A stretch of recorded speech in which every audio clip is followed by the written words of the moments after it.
Hi, I'm Michael Robinson, President and CEO of New York Staffing Services and Microbin. Recently, an article in CNN Money magazine indicated that a lot of Americans are opening small businesses. In fact, the rate of Americans starting small businesses have increased tremendously in the year 2009 and 2010 compared to 15 years ago, which is significant. And one of the reasons has been that the Great Recession, including the high unemployment rate, has been a factor in which people are looking at starting a business as an option versus being unemployed. However, along with that is a high rate of businesses that go out of service because of poor planning, poor organization, and failure is the result. So today I'm going to talk to you about some ideas, what you can do to lay an infrastructure that will build, hopefully, a business that will be solvent and relevant in today's economy into the future.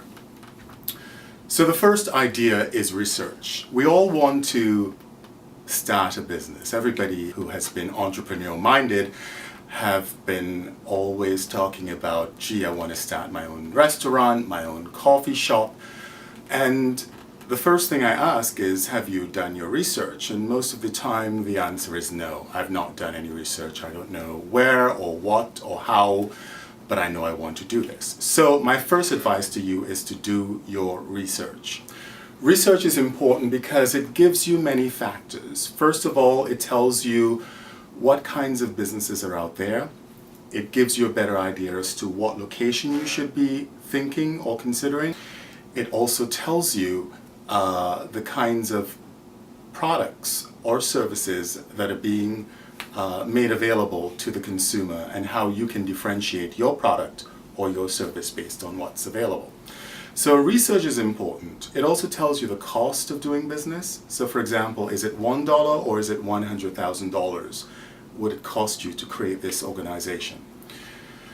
In addition to that, it also tells you all kinds of detailed information available from the business libraries or the internet, as we all are so heavily reliant on that. So do your research, figure out exactly what you want to do, how you want to do it, whether it's going to be in a location or you're going to do it out of your home, whether it's going to be an internet-based business, or it's going to be something that you're going to eventually let evolve over time. After your research, it gives you an idea as to the what, the when, the where, the why, and the how not. So you want to create a plan. A plan of action is probably the most important thing in starting a business. A business plan is like a Bible for an entrepreneur, because what it does is that it lays out a foundation for you from A to Z, telling you the structure of the organization, how you're going to do it, what exactly are you going to be selling, or what services are you going to be providing, who the competitors are, what they're offering their customers, and how you can differentiate your product or service from theirs. In addition to that, the location of your business. That's probably one of the most important things. If you have not thought about that, location is probably one of the most crucial elements in a business organization. If you start, for example, a coffee shop in the middle of nowhere where nobody's actually aware of your location, chances are you're not going to get the foot traffic coming by to generate the revenue that you need. So if you're thinking of something that's a service-driven business like a coffee shop, a bakery, a restaurant, bookstore, you need to be in a highly visible location where there's a lot of foot traffic. It's called high visibility, and that in of itself brings in more customers and helps with the advertising of the business, whereby you do not have to expend a lot of money in advertising your business or product, but you're getting the foot traffic coming by and generating more revenue for you. So the location of the business is important. The other thing is, who is your target market? You have to know whether it's going to be a demographic of age 20 to 40, or maybe it's a demographic of 45 to 65 years old, or maybe it's all female or all male. These are things that you have to think about. Is it a kid's store? Is it a store for young boys or young girls? So the demographics of who you're catering to is vital as well. And that allows you to then target your advertisement to this particular audience. So that's basically what your business plan is going to be in the first part of it. The latter part of the business plan is going to involve things like a marketing strategy and also your financials. You have to decide exactly how much this is going to cost you and how much money you have to invest in this project. So, for example, if you have tallied out how much it's going to cost you to do a store build out, 2 months rent, security deposit, 2 months rental expense that you have to lay out right off the top, probably building up the storefront and hiring 1 or 2 employees. All of this costs money along with the products that you're going to be providing. So put together what's called a detailed analysis as to how much it's going to cost you to start up the business. In addition to that, you want to know how much it's going to cost you for the next 6 months, because you want to be safe by saying that you're not going to make enough profit to cover your expenses and put money in your pocket for the first 6 months. So be on the safe side and say, for the first 6 months, I'm not going to make a profit, so I need to know what the cost would be for month 1, 2, 3, 4, 5, and 6. Add that into your initial startup cost as well. This will give you an idea as to how much money you need to safely have to be able to create this organization, whether it's a small shop, something out of your home, or something that you are going to be looking at creating on a larger scale. The financial projections as well go even further. And I don't want to complicate this for you because I know everybody is not exactly money savvy. Certainly I have had my moments. But you want to do a financial projection for 5 years. And what that does for you is that it allows you to see how your business can evolve, or even set a benchmark of how your business can evolve in a period of 5 years.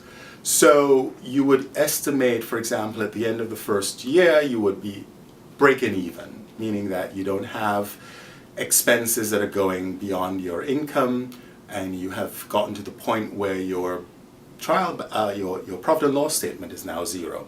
So let's just say that's the case, and in year 2 you're making a profit. So the idea would be that if you have a benchmark of a projected analysis, over a period of 5 years you would see your business growing and evolving. So what I meant by your business plan being a Bible for you earlier is that if you look at this financial projection, you're going to see how you meet the benchmarks after 6 months, after 1 year, after 2 years, after 3 years, and so on and so forth. And it sort of sets a guide for you, which is a fantastic tool for any new starting entrepreneur. The other thing that you want to do is you want to be able to remember that your customer service is important. You are the customer service that you're providing, and anyone you hire to work for you has to be able to emulate that. One of the key things in my success over 20 years is personality. You have to be likable. People need to like you. The bottom line is likability. If you're able to sell your product as a brand through you, in that you go to a customer or you're talking to a customer face to face, you have to remember that the likability factor is going to be crucial in getting that person to say, you know what, I like this guy or I like this lady, and I want to be able to provide consistent business for them. So I'm going to go back next week or the week after, and I'm going to tell my friends about them. So customer service is crucial. The other thing that you have to remember is that your attitude is very important. Think positively. And I cannot give you enough examples in my life to tell you how negative thought or thinking can be a detriment to the success of a business. So positive thinking is crucial across the board. Always have a positive attitude about what you're doing. You have to believe in what you're doing, because if you don't, nobody else will. And it would be, or it could seem like you're the only person doing this and nobody understands. That's okay. Just believe in yourself, believe in the possibility that you will succeed, and do whatever you can to make your success imminent. You're going to come up upon stumbling blocks, you're going to have roadblocks popping up. Find a way of walking around those roadblocks. Find a way of actually walking over the roadblocks and not letting them become a reason for you to give up and lose hope in your dream. So I encourage you to think of entrepreneurship as a logical and profitable venture for you. And remember what I talked about, the business plan being crucial. Of course, financing is going to be important. You're going to need to find the money, fund the money through various sources. And this is something that you can do thinking outside the box. Think about credit cards. Think about getting a small loan from the bank. Think about getting a second mortgage on your house or your condo if you've got one. Think of ways in which you can formulate this kind of money to start your own business. And it doesn't have to be any whopping amount of money that is going to break the bank. It could be something a lot smaller. And then you can build on that over time. So being an entrepreneur is a very exciting thing. And I applaud you for thinking about it. And I encourage you to pursue it if that's your dream. I have done so for 20 years. And I'm happy to say that I would never turn back. It's been a great journey for me. Wish you all the best. Good luck. I'm Michael Robinson.